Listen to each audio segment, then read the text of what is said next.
The Independent National Electoral Commission has withdrawn the certificate of return from an Ondo lawmaker following allegations of fraudulent activities during the party's primaries last year. And also, some governors have begun to overhaul the leadership of some state systems. Do they have the constitutional right to do this? Well, this is Plus Politics, and I am Mary Anacone.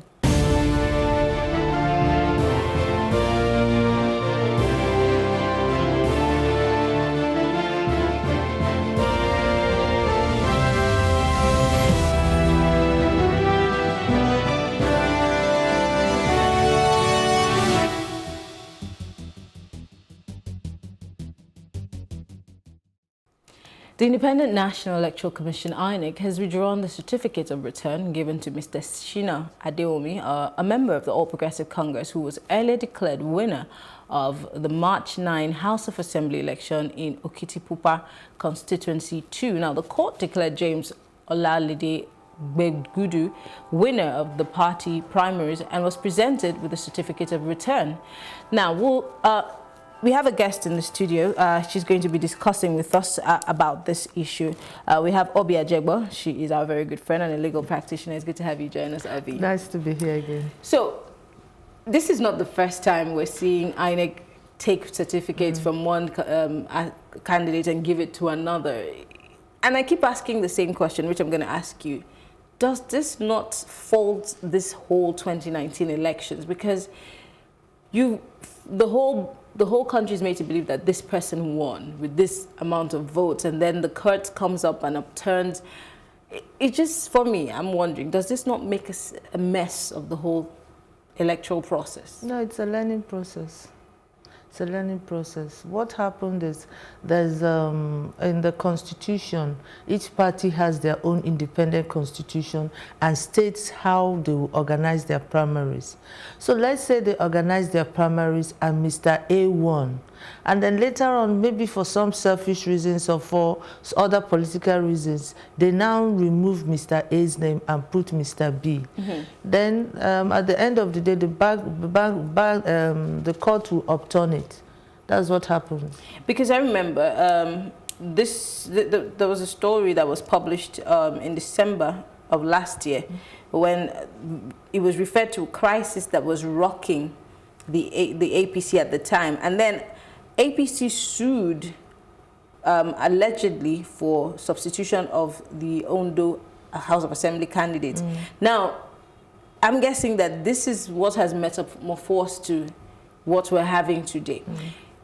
How do we, because one of the recommendations that the EU observation team made, one of the major observations was proper internal party politics and primaries. They made recommendations that there be clear-cut rules and regulations that need to be adhered to avoid making a mess of the election calendar. As is typical in Nigeria, there are rules. There's a clear-cut constitution. Every party has its own constitution. But the issue is there a will to adhere to it? Is there a will to follow it? Why is it so hard? Because I wonder, is it rocket science this is a book of rules and regulations. It will make your life easy if you follow through. Why is it so difficult for us, especially Nigerians, to follow rules? Because everybody thinks they're smart, Alex. They think they're smart. Instead of following the process, they said, "Oh, let's do this. We'll get away with it." And at the end of the day, the court is there to tell you, man, you can't get away with it. And so we find ourselves in situations like this. For example, we have, I think, Osun or Ekiti. There's so many states that don't have governorship elections alongside with other states because of the same court processes and, court cases, which is totally just, made a mess of the election calendar. Do you ever see us being able to mop up this? Because whether we like it or not, nobody would want to serve a 3-year tenure in order to just try to align with the election calendar. Because, of course, we all have our personal interests. But do we see this adjusting? Because you said it was a learning curve. How long are we going to keep learning? It's 20 years of democracy. America has been on it for over 100 years, and they're still learning. We have our own style of democracy, and that's what we're still learning. We're just learning. We're barely 20 years. Yeah, but is that not the reason why? I mean, people make mistakes, and experiences are there for you to learn from, so you don't make the same mistakes. So do we have to wait till we're 100 and celebrate centenary of democracy before we can say, well, now we're come of age, we're like America? Do we have to wait for that long? The world has gone 5,000 years ahead of us. Let us look at the issue of Zamfara and River State, the effect on APC. Now, the question I'm going to pose is, are you sure that next time APC would not still do the same? Well, that's what beats me. Are you sure you've made this huge mistake and it has cost you a lot? Why would you want to make that same mistake again? Why would you want to act smart when it doesn't make you... Politics is a matter of interest. Whose interest is higher, whose interest is lower, and how to juggle interest. And if I have been in the party from onset, and I have paid the price, I have suffered, I have canvassed, I have done a lot of things, and I have a candidate, and or maybe I don't have a candidate, then after the election I now realize I have a candidate, or my candidate does not sail through. It is in my best interest. You know, when you now weigh it against the candidate you have, you say, this is a loyal member. Let us see if we can adjust it and try and placate the original person. This is supposed to be a democracy, in case people are wondering. So if it is a democracy, I always want to remind people that the foundation of a democracy is the people. Where do we come in all of this? Because yes, it's a game of interest and numbers, but the priority here should be the people. So where do we come in? Where do we, the masses, I hate that word, but where do we come in? Who are all these people? They are people. They are part of the Nigerian masses. But they're not the large or the vast majority. Before they can get to that place, they must have a block. They must have a block of people, a power block that would help them out. That they'll say, okay, let's say I'm representing Koshofe. I have about 10,000 delegates. And I'm speaking, my people have told me to talk. So I am there not as myself. Have their people really told them to talk, or is this just them using the name of their people to try to get what they want for themselves? No, who plays the piper dictates the tune. If I'm the one financing your movement, you can't come and tell me, hey, madam, I want to do this. No. I'm the one paying. I'm the one telling you, okay, we have to go here for campaign. This is your money for snacks. This is the transport. This is the cloth we're all going to wear. So I am the one financing it. So I have to. I'm paying the piper. So I'm dictating the tune. That's it. So, but this boxes us into a corner, meaning that the will of the people will never prevail at this rate. Because if you have the money to finance whatever it is, if I can, put out 50 people there with my how many millions I have out there, then I can dictate or just, make them puppets on a string, and the will of the people might not necessarily prevail. It is the will of the people. You're looking at an idealistic situation of politics. Isn't that what we're supposed to be expecting from a democracy? Yes, a democracy is government of the people, for the people, by the people. Government of the people. I am representing these people, for the people. I am speaking on their behalf, So. But then you're not answerable to those people you say that you're speaking for. I am answerable, maybe not as I would be. Maybe not. You see instances where they say somebody's constituency wants to recall the person. So that sometimes it may just be a check for the person to come and do what he ought to do at home and whatnot.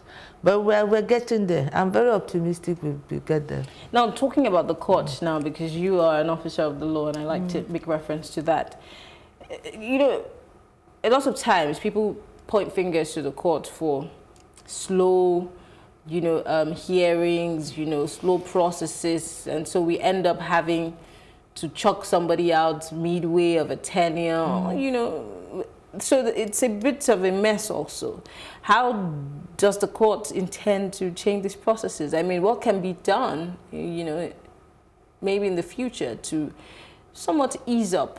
I mean, I remember the president came up with an idea of some tribunals that would, deliver speedy judgments, but I don't think that really happened. There are election tribunals, but how fast and how, you know?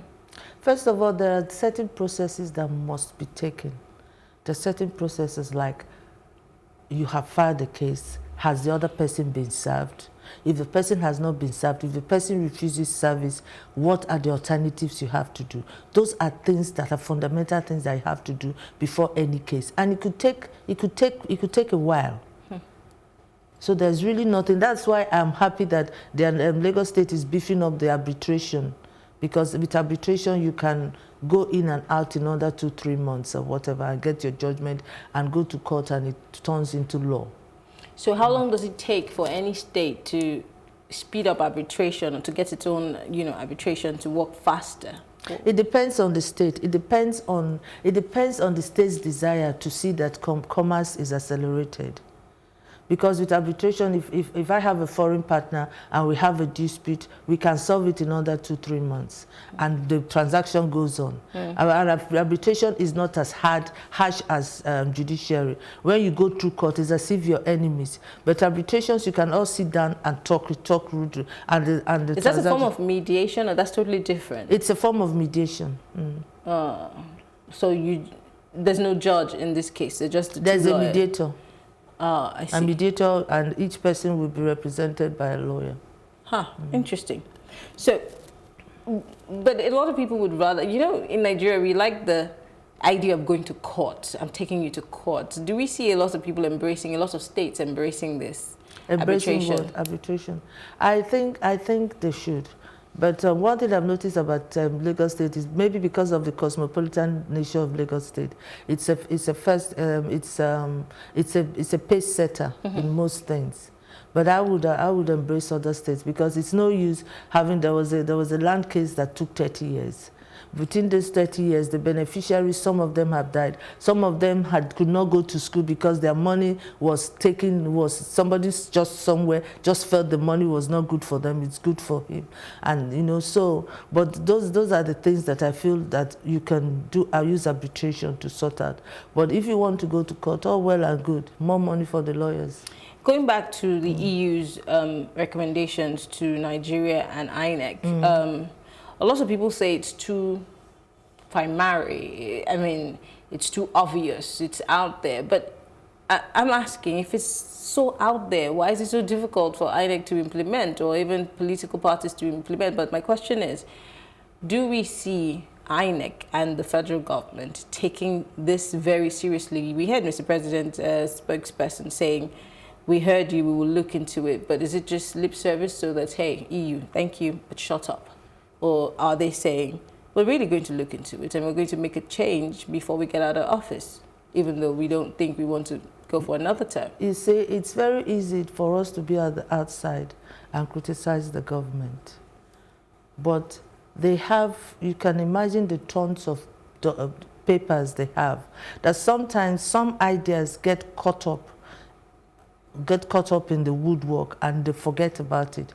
It needs somebody. That's why I like the American system, whereby you have pressure groups, point people, civil societies, people that go on and make sure their point is followed to the letter. But you know, here we don't have lobbyists in the National Assembly. In America, yes, you have lobbyists, so they keep pushing people to sponsor bills or to, you know, but that doesn't happen in Nigeria. Maybe we should introduce that. Yes, maybe the lobby system. Maybe we should. You might just get caught up in the corruption net. No, it's not. Just saying. It's not going to get caught up in the corruption net. It's like maybe Union of Teachers want something from government. They don't have the time to be going. They pay somebody to go to government and get it. So the payment of that person will involve everything the person has to do. So there's nothing criminal, and the Constitution doesn't have any. Can the Constitution accommodate this? Is it something that needs a form of legislation? The only thing we need to do is get somebody friendly in the Senate or in the House and pass a bill. So there's no need for any legislation of sorts to. A bill is a legislation To allow lobbying in the system. Yes, but okay.